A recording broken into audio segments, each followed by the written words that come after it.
Já vou entrar. Adicionar um convidado. Como é que eu faço para ir adicionando aqui?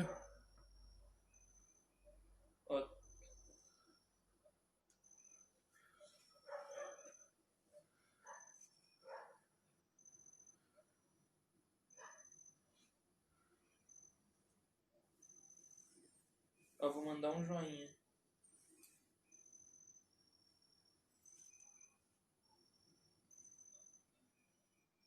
Tem delay? Tá.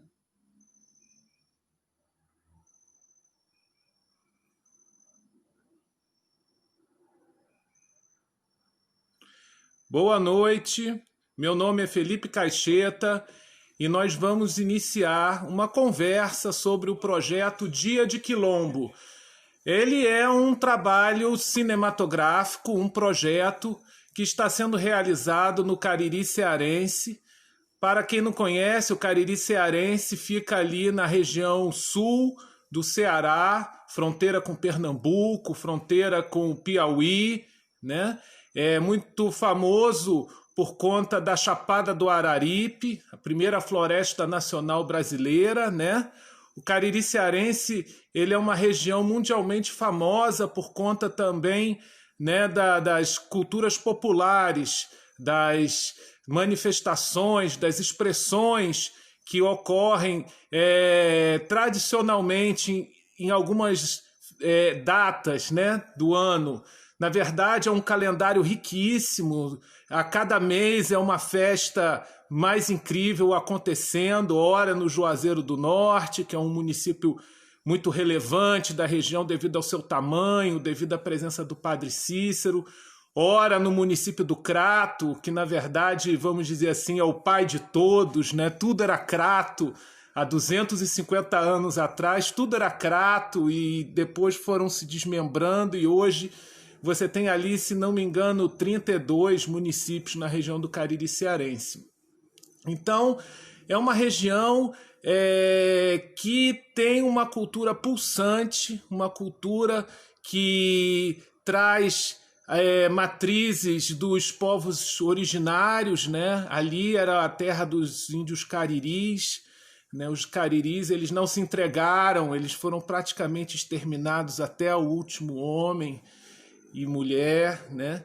Você tem ali a presença também dos afrodescendentes, né? Digamos assim, os homens que foram sequestrados na África e trazidos à força para trabalhar no Brasil, né?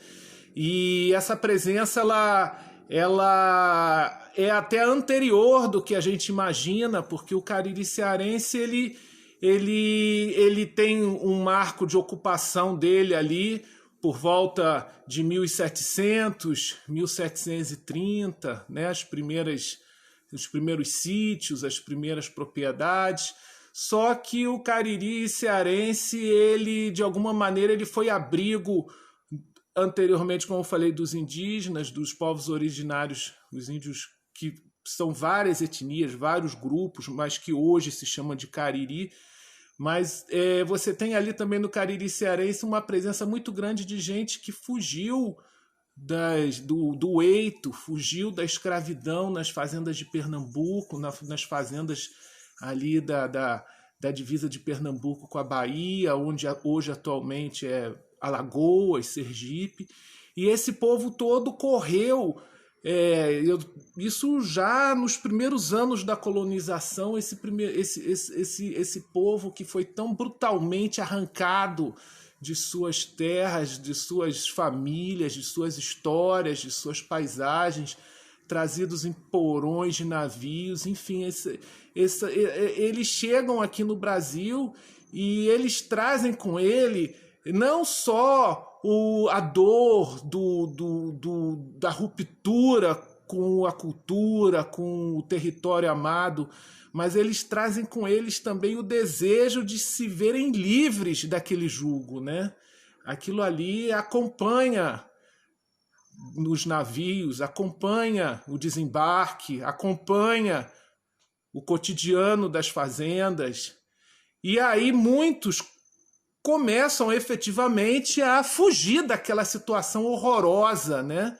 aquela situação que é uma vergonha para a história brasileira, país que teve o maior período de escravidão no mundo, um país onde durante 380 anos foi legítimo, foi legal um homem escravizar o outro e apropriar-se de todo o suor do trabalho do outro, de todo o desejo e impor sua cultura sobre esse outro, né? Mas especificamente ali nessa região que nós estamos falando, por volta de, já no começo de tudo, 1590, por aí, já é uma revolta generalizada. Os escravos, os homens negros escravizados, eles já estão rompendo com aquela estrutura e fugindo para as matas e estabelecendo ali na região ali da divisa, né, da Pernambuco, Bahia, naquelas serras altas ali, uma série de comunidades, uma série de fortificações, né, de povoados fortificados, que eles chamam de mucambos ou quilombos, né? Então, essa, na verdade, é a gênese da história que nós vamos conversar hoje a respeito, né? Ali começa a nossa história. Nós vamos falar de uma festa que acontece no Ciclo de Reis de Juazeiro do Norte. No entanto, nós vamos estar falando de algo que está na própria essência, no próprio começo daquilo que nós chamamos de Brasil, né? De nação brasileira ou de cultura brasileira, né? Então, ali já em 1600, começam a despontar os povoados, os mocambos, os vários povoados fortificados na mata. E durante mais de 100 anos,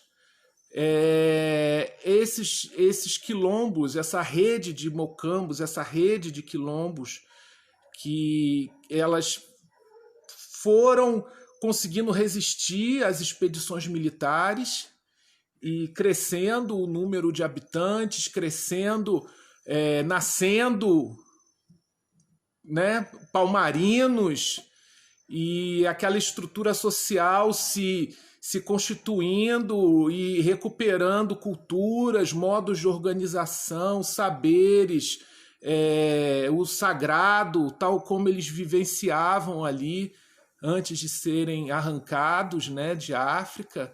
E essas comunidades, elas, a despeito de toda a pressão colonial, os ataques, as ameaças, enfim, eles vão resistindo. E aquilo ali se torna um grande centro de recepção, não só dos escravos fugidos, mas também dos índios perseguidos, daqueles brancos que não concordavam com essa ordem colonial, os desgarrados, os hereges, toda sorte de gente que não se encaixava naquilo que era a sociedade colonial, patriarcal, escravocrata, né? Que essa que é a realidade. Então esses mocambos, esse quilombo, essa rede de quilombos que por causa do terreno veio a se tornar chamada de palmares, né? Isso é o grande motor da cultura brasileira. Todo o nosso sentimento de diversidade, de convivência, de construção, de compartilhar, de vivência, de interação, de socialização, vem dali. De um lado, você tinha europeus brutais escravizando, matando, roubando. No meio das matas, você tinha esse sonho, né, sendo construído. Então, vocês imaginam que por 100 anos o governo, né, a metrópole, tentou destruir Palmares e não conseguiu. Então, por volta de 1600 mais ou menos 90, por aí. O governador do Brasil naquele tempo, curiosamente chamado Pedro de Almeida, situado ali em Pernambuco, ele se dá conta de que não é possível vencer Palmares militarmente. Eles estão em matas inexpugnáveis, eles são muitos, eles não poderiam ser vencidos por meio das armas, era preciso ter outra estratégia.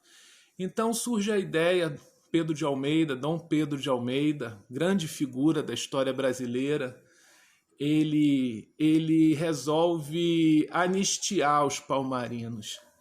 Ele chama o Gangazumba, né, para visitar o Recife e promete, né, que um tratado de paz por meio do qual os palmarinos teriam um quilombo para chamar de seu, né? Eles teriam o reconhecimento de terras e poderiam se tornar cidadãos da coroa, né? Súditos do rei. Só que havia uma condição: aqueles que não fossem nascidos em Palmares deveriam ser devolvidos para os seus senhores, né? E Gangazumba reúne a corte, os filhos, os parentes, os chefes militares, e altamente paramentado e com pompa e circunstância, ele vem em cortejo, o rei vem em cortejo pelas estradas, né, de Palmares. Isso não é perto, nós estamos falando de uma viagem em torno aí de 200 a 300 quilômetros. E esse cortejo vem pelas estradas ancestrais do Brasil, e Gangazumba, o rei Gangazumba, o Soba Gangazumba, né, ele entra com toda a pompa e circunstância na cidade do Recife e é recebido como um chefe de Estado por Dom Pedro de Almeida. E aí ele fica, parece que em torno de... São dados assim que a gente...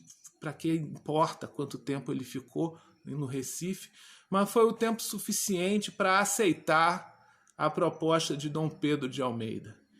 Então, forma-se naquele momento o quilombo do Cucaú, ali próximo do Alagoas, a localidade de Serinhaém, enfim.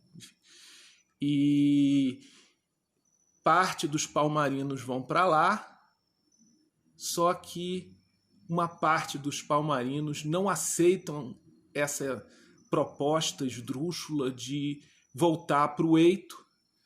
Entre eles está um herói nacional, Zumbi dos Palmares. E aí, ao tempo que uma parte dos palmarinos vai para o Cucaú, outra parte permanece nos mocambos na floresta, divididos, eles se enfraquecem. Pouco mais de um mês depois, Dom Pedro, é bom registrar que parece que Dom Pedro de Almeida era um homem que tinha dignidade. Ele fez o tratado e ele embarcou num navio para se tornar o vice-rei das Índias. Ele saiu do posto de vice-rei do Brasil para se tornar o vice-rei nas Índias.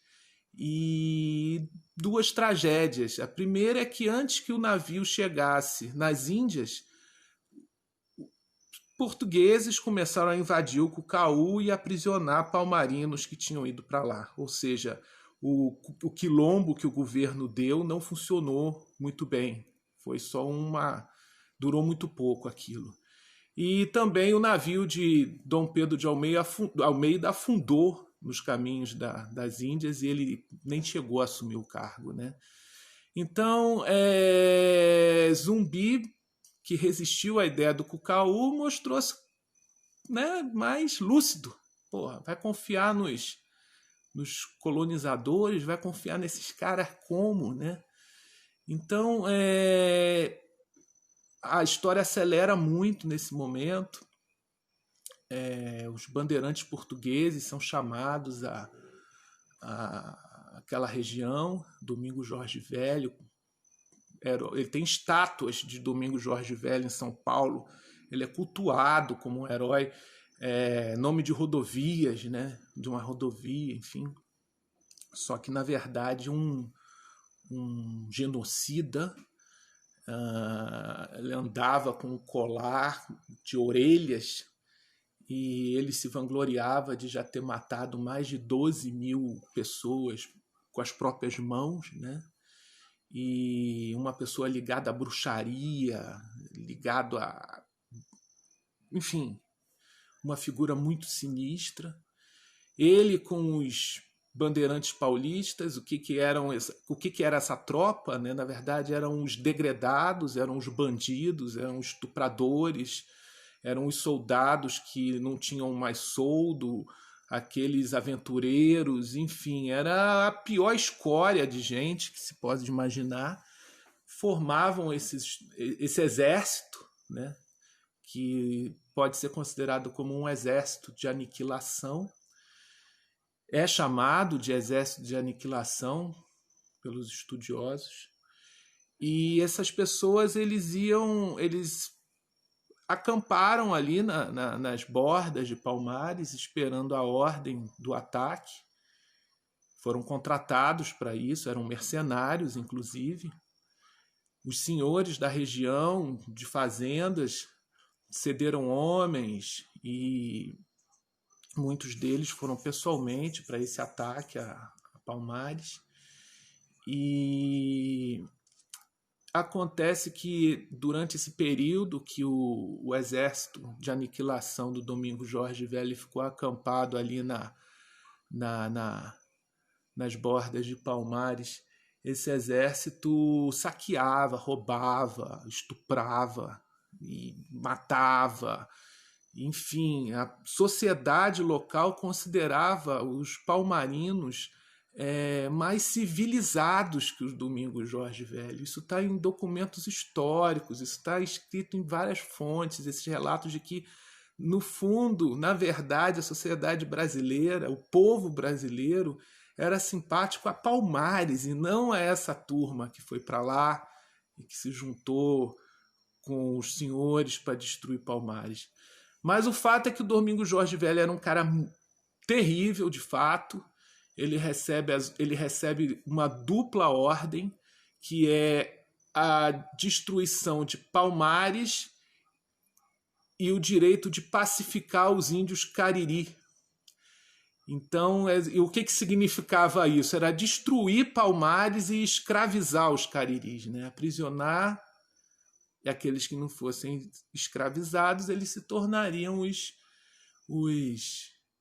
aqueles que não se dobrassem, né? Seriam mortos. Quem fosse aprisionado teria que se converter ao catolicismo e trabalhar como escravo para o Império Português. Então, ocorrem os ataques. Infelizmente, eles furam as defesas palmarinas, Zumbi é aprisionado, decapitado, sua cabeça fica exposta no Recife durante anos a fio. E ali, aparentemente, né, a história diz: acabou o Quilombo dos Palmares. Não, não acabou. O fato é que ali não acabou, né? Aquilo ali foi uma derrota, uma grande derrota, uma derrota de um povo, de uma nação, de um país, né? Mas aquilo não acabou. As comunidades quilombolas continuaram ali pelas matas, continuaram ali escondidas. Os povos tradicionais, os pequenos quilombos, os grupamentos continuaram naquela região de Alagoas, Pernambuco. Aquilo continuou.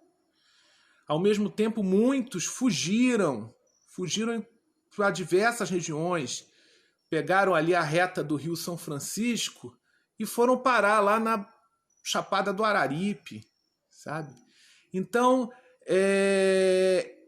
isso aí por volta de 1700, 1700 e pouquinho, ao tempo que está começando a colonização do Cariri cearense, que é a nossa região lá, que nós estávamos conversando, está acontecendo esse desmantelo do Quilombo de Palmares, essa fuga em massa, enfim, pessoas indo para lá, e muitas dessas culturas do Quilombo, elas vão com essas pessoas, atravessando esse território em fuga, clandestinamente, né? E chegam lá nas bordas da Chapada do Araripe. Então, você tem esse precedente para a palavra quilombo. Importante, uma das palavras mais importantes, talvez a palavra mais importante da cultura brasileira seja quilombo. Essa palavra ela pertence, como eu falei, não só àqueles que fugiram e resistiram pela sua liberdade, os negros, mas o quilombo é dos índios, é dos degredados, dos fugidos, dos desgarrados, dos perseguidos, de todos que de alguma maneira tentaram fazer um país diferente, né? uma história diferente para o nosso país. Então, você tem ali nesses anos de 1700, 1800, o avanço, né, pelo sertão, pecuária, o gado tomando conta. Essa época, inclusive, é conhecida como o boi e o couro, na época do boi e o couro, tudo era de couro, gado em tudo quanto é canto e tal. E começa a acontecer um fenômeno interessante, que são os missionários populares percorrendo essa região, e diante desse desespero da escravidão, da fome, porque tinha gado, mas não tinha comida, sabe? Não podia plantar, então era um caso sério. Esses missionários populares, Malagrida, posteriormente você tem aí a presença do Padre Biapina, já no século XIX, né? Eles começam a fazer uma leitura da religiosidade popular brasileira. Eles fazem uma releitura a partir do Velho Testamento, né? Da partilha, de que o trabalho é que vale, a escravidão é pecado, a preguiça é pecado, né? Que nada é de ninguém, tudo é de todos. Enfim, começa um trabalho missionário ali naquela região que começa a empolgar o povo, né? E já no século XIX, esse trabalho ele começa a ficar muito intenso no Crato, na região da Chapada do Araripe, por meio do Padre Biapina. E aí o Crato vem a ser a terra natal do Padre Cícero Romão, hoje o santo popular mais alto, né, do agiológio brasileiro. E no Crato, o Padre Cícero conversa, escuta, enfim, ele convive com essa cultura dos beatos populares, e ele vai à Fortaleza, inclusive ele está completando 150 anos de ordenação, agora, dia 30 de novembro, e Padre Cícero volta para o Cariri cearense, e aí ele começa a colocar em prática isso que ele aprendeu junto dos beatos, e essa cultura toda que de alguma forma migrou para o Cariri, porque essas ancestralidades todas do quilombo, elas também comunicaram com os beatos, com as ideias de mundo dos beatos. E aí o Padre Cícero começa a trabalhar, né, jovem, 27 anos, vai morar em Juazeiro do Norte, um pequeno povoado. Logo nos primeiros dias ele começa a encantar as pessoas por causa dos seus conselhos, da sua preocupação social, da sua preocupação com a cultura.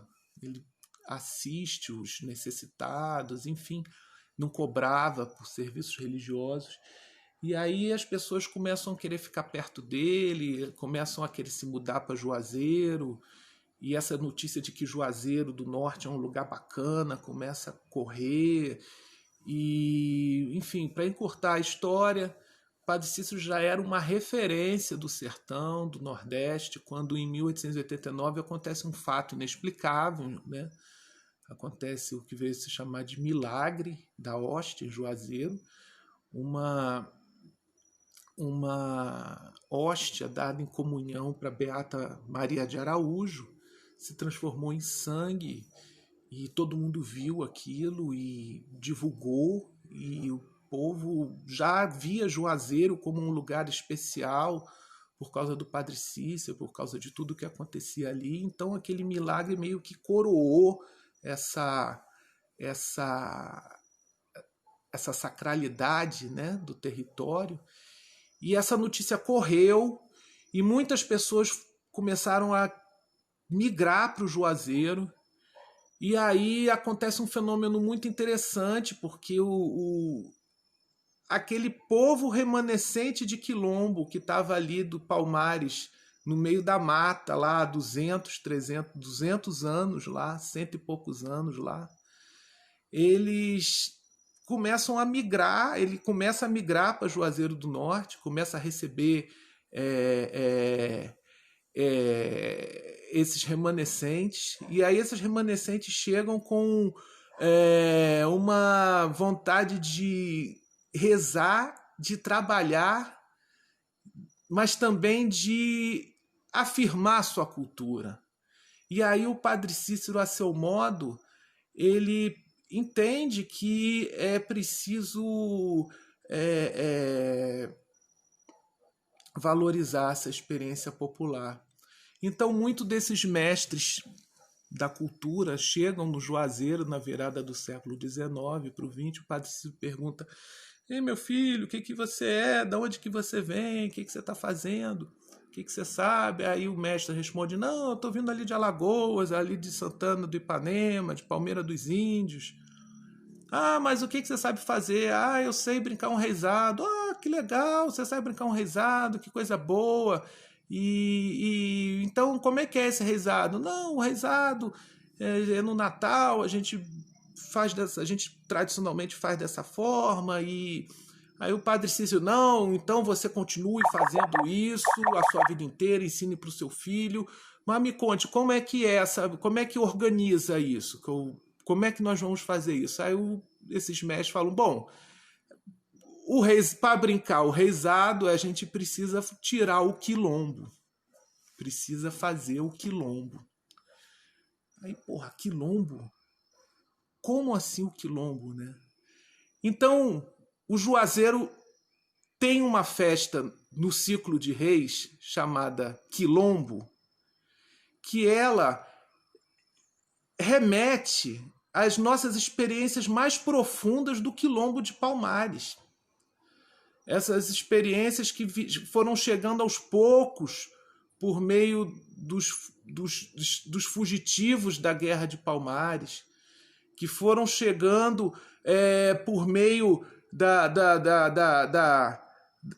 troca com os beatos, os viajeiros, a cultura beata, e que chegou maciçamente na virada do século XIX para o XX por meio desses romeiros do Padre Cícero.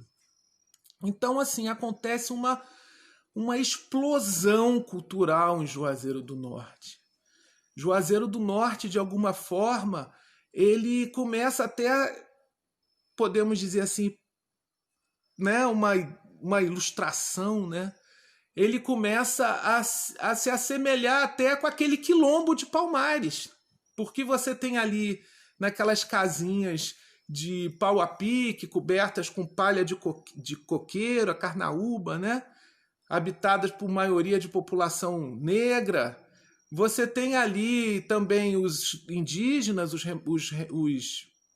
descendentes, você tem, né, ali todo esse encontro de culturas, de etnias, de pessoas, e eles começam a construir o Juazeiro, construir a cultura do Juazeiro, construir essa potência cultural brasileira que é o Juazeiro do Norte, e aí eles constroem a festa do Quilombo no Dia de Reis.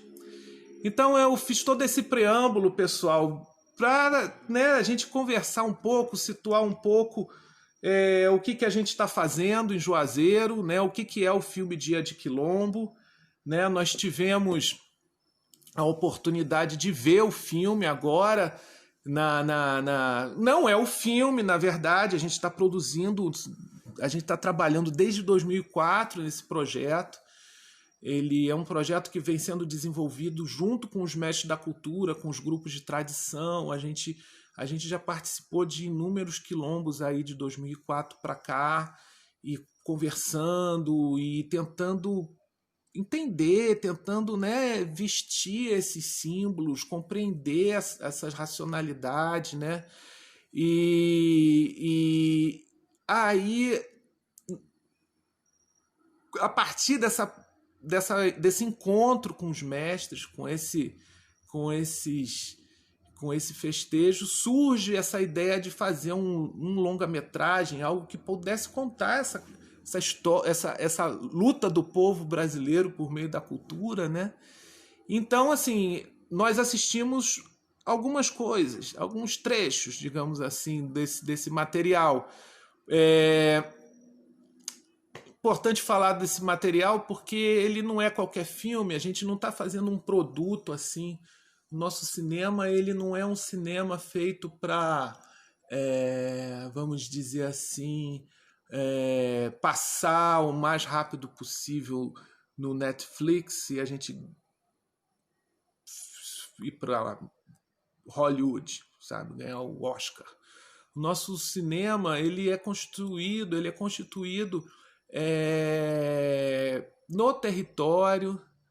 Ele sabe quem é o destinatário dele e ele, junto com seu destinatário, ele constrói objetivos políticos comuns, e aí esse cinema ele se torna um meio da afirmação das identidades desse território, da luta desse território por suas culturas, por sua identidade cultural, como também a sua luta política para aquilo que ele quer chegar, aonde ele quer chegar.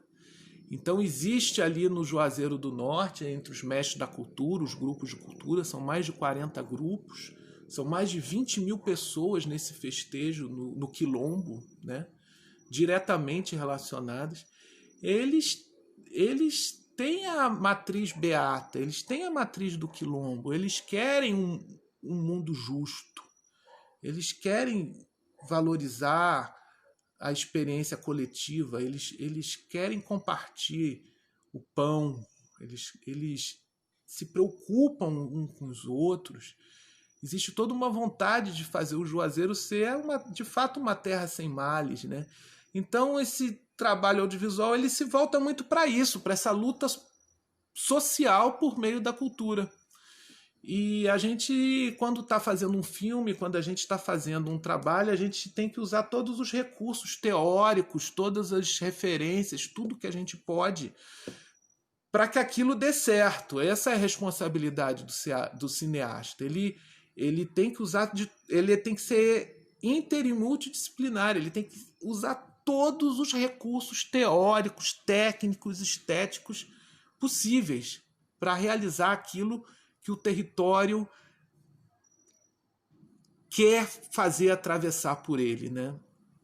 Então, o Dia de Quilombo ele se transformou também numa pesquisa, e essa pesquisa acabou motivando a abertura do registro, do pedido de registro da festa do Quilombo de Juazeiro do Norte como um patrimônio cultural do estado do Ceará. Aí me perguntem, foi fazer um filme e aí virou um documento para um registro, acabou subsidiando um pedido da comunidade para que aquilo vire patrimônio cultural. Mas logo patrimônio cultural, uma coisa tão sem força, digamos assim, no nosso país, isso é um ledo engano. A política do patrimônio cultural é uma dos instrumentos mais bonitos que nós temos nesse país. Quando algo vai se tornar um patrimônio cultural, você é obrigado, pelo menos assim é a lei, né? Você tem que construir um plano chamado salvaguarda, você tem que ouvir a comunidade, você tem que saber quais são as medidas necessárias para que aquele bem cultural continue, para que os detentores desse bem cultural possam ter uma vida em condições suficientes para que eles possam dar continuidade àquela cultura. Então, o patrimônio cultural ele é o nosso espaço não só reflexivo, mas é o nosso espaço de ação política, onde a gente pode interagir nossas demandas econômicas, sociais, de saúde, culturais, educacionais e moradia, saneamento, tudo. Porque um patrimônio cultural não é um diploma para se botar na parede. Algo virá ser reconhecido como patrimônio cultural é você dotar, é a comunidade conquistar aquilo que ela precisa para que aquele bem cultural continue no tempo. Então, o Dia de Quilombo ele se envolveu nessa luta e quem sabe o filme, quando pronto, possa contar como é que também é esse processo do Dia de Quilombo, do Quilombo como um patrimônio cultural. Essa é a história do Dia de Quilombo que vocês assistiram, é um trabalho em andamento. A gente espera realmente que o governo do estado do Ceará, a coordenação do patrimônio cultural, as autoridades públicas em Juazeiro do Norte, né, que eles de fato, eu sei que existem questões imensas, existem desafios imensos, mas olhem para o Quilombo. Ele é antigo, ele é bonito, ele tem uma trajetória importante no tempo, ele tem algo a dizer para os brasileiros, sabe? Vamos dar atenção para que a gente possa de fato dizer que existe um trabalho do patrimônio cultural acontecendo, né? Porque, como eu disse, patrimônio cultural não é um diploma na parede, ele tem uma ação prática no território, junto com as pessoas que fazem aquilo. Então, eu acho que são 40 minutos, né, que a gente tem. Eu não sei se a gente encerra e começa de novo uma nova sessão. Eu queria que alguém mandasse para mim aí uma mensagem, um alô, se ficaria, no caso da gente abrir novamente mais um pouquinho.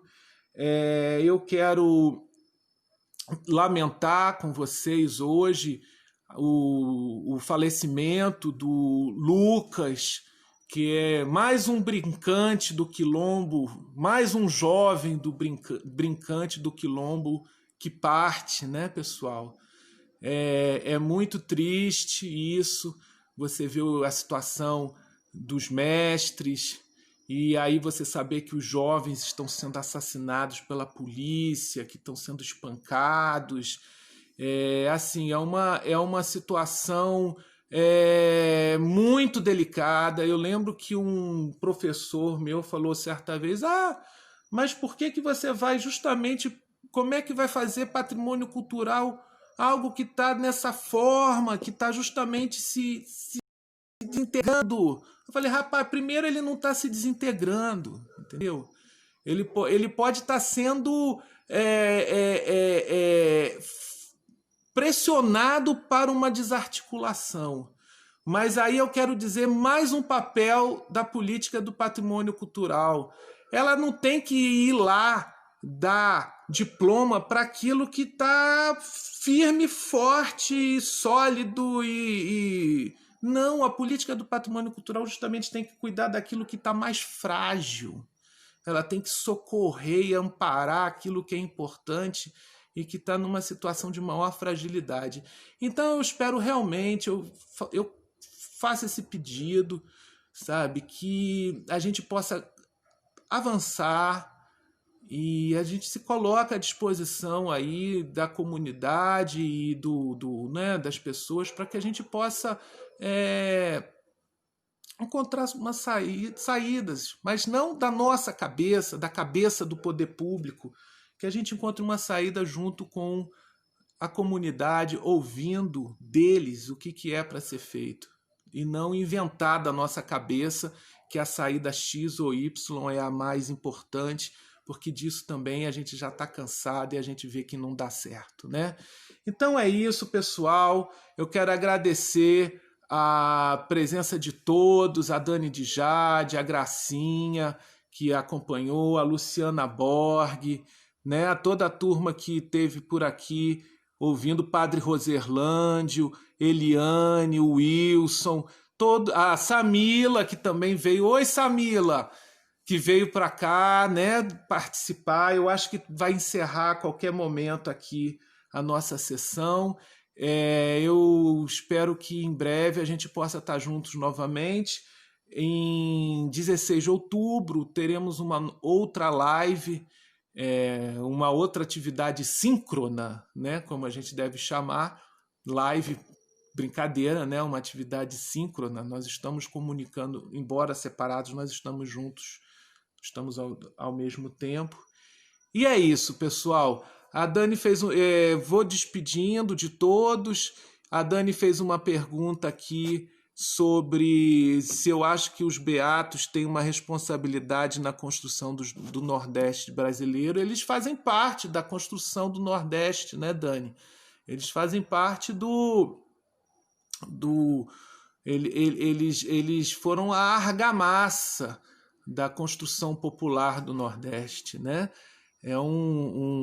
Precisamos olhá-los com mais, talvez assim, menos do aspecto religioso e olhar para a participação dele cultural, prática, né, dos beatos, que foi muito importante. Então, eu quero deixar mais uma vez um abraço grande em todos vocês. Alguma pergunta, pessoal? Vamos lá, hora que desligar, né? A gente vai encerrando, não é isso? Nós vamos deixar então o Dia de Quilombo lá, o nosso piloto, disponível pelo YouTube, e podem ficar à vontade de divulgar, e a gente está na luta, pessoal. A estrada é essa. Meus amigos muitas vezes cobram que as coisas demoram, que pô, não é possível, mas a gente, além de olhar a demora do tempo, a gente tem que também olhar a distância da onde que se está chegando, né? E os meios que a gente tem para avançar. Então, assim, desculpem qualquer coisa, eu agradeço a oportunidade. Um grande abraço em todos. Quando vai ser finalizado o Dia de Quilombo? Ok, Dani. A gente está aguardando aí uma resposta do Edital das Artes do Ceará. Se a resposta for positiva, isso vai ajudar bastante. A gente, sabe, é um trabalho muito adiantado, né? A gente gostaria que isso pudesse, para esse ano, se fosse possível, para o próximo Dia de Reis, a gente já está mostrando um novo material para vocês. A gente gostaria também de ver o dossiê do Quilombo avançando, né? A confecção desse dossiê, para a gente poder dar prosseguimento também ao registro, né? Então, se a gente ainda vai filmar no Cariri, se Deus quiser e o Padre Cícero ajudar, eu não vou parar de filmar no Cariri nunca, né? O Cariri, ele é um outro mundo, assim, é uma outra dimensão, é algo assim que eu recomendo qualquer pessoa que ame a cultura brasileira a ir ao Cariri, passar uns dias lá, andando a esmo, sabe? Conversando com as pessoas pelas calçadas, na porta das bodegas, sabe?